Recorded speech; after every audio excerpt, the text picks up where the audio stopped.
football, it is a game that millions of people around the world play and not just love the game, but also live the game. The craze for the sport around the world is impeccable. Globally, every major football stadium is jammed each weekend with fans that would do anything to support their favorite clubs, and even consider the club as their family. Few even live in low-class homes and streets and save money just to watch their favorite teams play. And players too do the same and try their best to rival out opponents to pave the path to lead their club to glory. It is played by approximately 250 million players in over 200 countries and dependencies.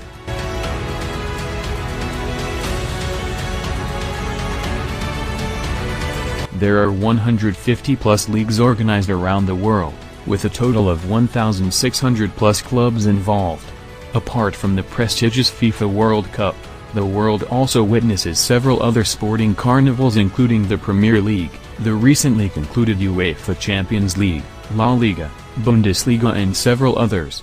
No other sport in the world can rival the passion. Can it? Yes, it can. It becomes true in the case of Southern Asian nations where frolics and frenzies surround the game of cricket. But this video is not against cricket. Being a huge cricket maniac myself, this video is made just for awareness to show what Indian football is lacking and what is that one factor responsible for India not being so great at the sport. Let's begin by listening to the heart-melting words of Indian football superstar Sunil Chhetri. I'm going to speak, appeal and request all of you who did not come. To everyone who is not a football fan, please come and watch us. Two reasons. Number one, it's the best game in the world. And number two, we play for our country. We'll make sure that once you come to watch us, you will not be the same person back home. To all of you who are fans of big European clubs and support your European clubs with so much passion. And sometimes you guys think that the level is not same, so why to waste your time? Agreed, the level is not the same, not even close. But with our desire and determination, we'll make sure, we'll try our best to make your time worth. To all of you who have lost hope or do not have any hope in Indian football, I request you, come and watch us in the stadiums. I mean, it's not fun to criticize or abuse on internet. Come to the stadium, beat on our face, scream at us, shout at us, abuse us. Who knows, one day, we might change you guys. You might start cheering for us. Please come. To all of you who are fans but could not come, did not come, delay, work, school, please come and watch in the stadiums. Come and watch us. Come and watch in the stadiums. Come and watch us in the stadiums. You guys have no idea how important you guys are and how important your support is. So today I'm requesting you, all of you, 4th, 7th and hopefully 10th June we are playing in Mumbai. Please come and support us, encourage us, watch us, abuse us, criticize us, talk about the game, go back home, have discussions, make panels, but please get involved. This is a very, very important time and juncture in Indian football, and football in India needs you guys.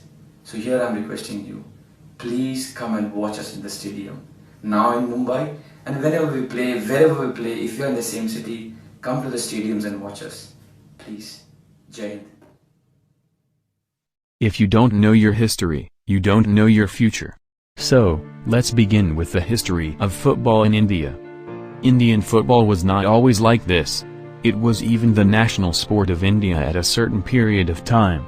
The game of football crossed the threshold of the Indian subcontinent in the mid-1800s. And it was Nagendra Prasad Sarbadhigari who introduced the sport all over the nation irrespective of economic status and was thus known as the father of Indian football. That also marked the dawn of a new era in Indian sports as a lot of teens were engrossed in this sport and even turned professionals. Hence, in 1888 the Durand Cup was founded by then India's Foreign Secretary, Mortimer Durand at Shimla. That tournament was named as the Durand Cup and that remains the third oldest football competition just after the FA Cup and the Scottish Cup. In a couple of years, the IFA Shield was founded as the fourth oldest football championship in the world. This attracted a lot of Indians towards this sport. especially in Calcutta, which was then the capital of India, which has emerged as the hub of Indian football. The Calcutta FC was the first Indian club to be established in 1872, and this was followed by a number of clubs like the Dalhousie Club, Traders Club, Naval Volunteers Club, Sova Bazaar, Aryan Club, etc. And in 1889 India's oldest existing team, namely Mohun Bagan AC, was founded under the name of Mohun Bagan Sporting Club. Tournaments like the Gladstone Cup, Trades Cup and Cooch Behar Cup also started around this time. While the sport was gaining momentum in the domestic arena, the first Indian Federation was also set up. It was the Indian Football Association, founded in 1893, but sadly, due to the British rule then, there wasn't a single Indian on its board. But still the game was being celebrated wildly in India. Several clubs were founded, more cup competitions were introduced, and Indian players became more common. The major event that showed a rise in Indian football was in 1911 when Mohun Bagan AC defeated East Yorkshire Regiment 2-1 in the final of the IFA Shield. This was the first time an Indian team won a major national tournament. But why should we stop at our borders? Why not go international? That was exactly what the Indian national team did in 1924. The Indian team, which consisted of both Indian and British players led by legendary Indian footballer Gosthipal, had been the fountainhead of the game.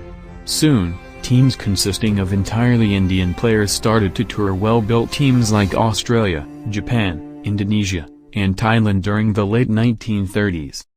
The trace of first international match that India played overseas was against Ceylon in 1933. It was India's second international tour, where Gosthipal led the Indian side to a victory over the host country with 1-0 score. On July 4, 1936, India played against visiting Chinese team, which was held at Calcutta. The match was drawn 1-1. After the success of several Indian football clubs abroad, the All India Football Federation, AIFF, was formed in 1937. Soon, the Indians started skyrocketing in the sport and went till the Olympic Games. The 1948 London Olympics was India's first major international tournament, where the Indian team played without shoes and slippers and were barefoot. Even though the barefooted Indian team lost 2-1 to France, the Indian team was greeted and appreciated by the crowd for their sportsmanship and their emergence in football in a short span of time. At a press conference after the game, when the Indians were asked why they played barefooted, the Indian captain Talai Mira now said, "Well, you see, we play football in India, whereas you play bootball." This comment was greatly applauded by the British, and on the next day, that comment was splashed in the newspapers of London. Sarangapani Raman scored the only goal for India in that match, and thus the first Indian international goal ever in the Olympics. India also qualified for the 1950 FIFA World Cup finals. But IFF made a huge mistake then. They decided against going to the World Cup as they were unable to understand the importance of FIFA World Cup that time, citing the cost of travel. Although FIFA agreed to bear a major part of the travel expenses, lack of practice time, team selection issues, and valuing Olympics over FIFA World Cup as the reasons. And the Indian team never qualified for the FIFA World Cup since then. We do have a chance on June 3rd of this year, where we will lock horns with a great team, namely Qatar. Back to history, the period from 1951 to 1962 is considered the golden era in Indian football. Under the tutelage of Syed Abdul Rahim, India became the best team in Asia. The Indians were called the Brazilians of Asia. India won 2 Asian Cup golds in 1951 and 1962. At the 1956 Melbourne Olympics, India finished 4th. This is the second time India made history in the world of football. India first met hosts Australia, winning 4-2, with Neville D'Souza becoming the first Asian to score a hat-trick in the Olympics and also making India the first Asian team to reach the Olympic semi-finals. India made a mark for itself in various tournaments. But the game slowly deteriorated in India with the advent of another sport called cricket. Since India won the 1983 Cricket World Cup, cricket overtook football as the primary sport, and not many people were interested in football.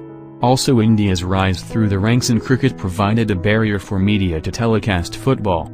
Since then, The game of football drastically lost its followers and the lack of players turned the sport less famous. But despite the huge setback, the Indian side made a successful comeback in the last 2 decades. But India is missing an X factor now. No. I am not speaking about the players. I am speaking about audience. With the Indian football team having created the chance to qualify for the FIFA World Cup 2022 as it may still advance as the group stage runner-up, supporting and backing the team is of tantamount importance. We need to stand and roar by our national side. The road to greatness is always uphill. It takes a special kind of fuel to climb, undying belief. Games are lost sometimes, belief never is. You don't need history on your side to make history. Absolute sublime football this from the Blue Tigers. So, keep cheering the team from your homes by watching them play and also cheer for them on social media. Now, the team consists of some spectacular players courtesy of talents that have been unearthed by the Indian Super League including the likes of Sunil Chetri, Anirudh Thapa, Gurpreet Singh Sandhu, Sandesh Jingan, Sohail Abdul Samad, Udanta Singh Kumam etc. came from and they are a lot more talented as one can be. India is currently ranked number 96 in the world and things can only get better from here as far as the overall team is concerned. Personally, my favorite player of the side is Gurpreet Singh Sandhu. What a player he is! When we last met with Qatar, the opponents had 11 chances to score a goal. But Gurpreet Singh Sandhu put up a heroic display between the sticks that night saving all 11 kicks from entering the goalpost. Such great players deserve more recognition from us. Moreover, I am not asking you people to abstain your favorite game and switch to football. All I want you to do is to just watch these games. This might provide the team some confidence to spend every ounce of their energy for their nation. With this request, I would like to end this video. I will see you in another video. Till then, goodbye.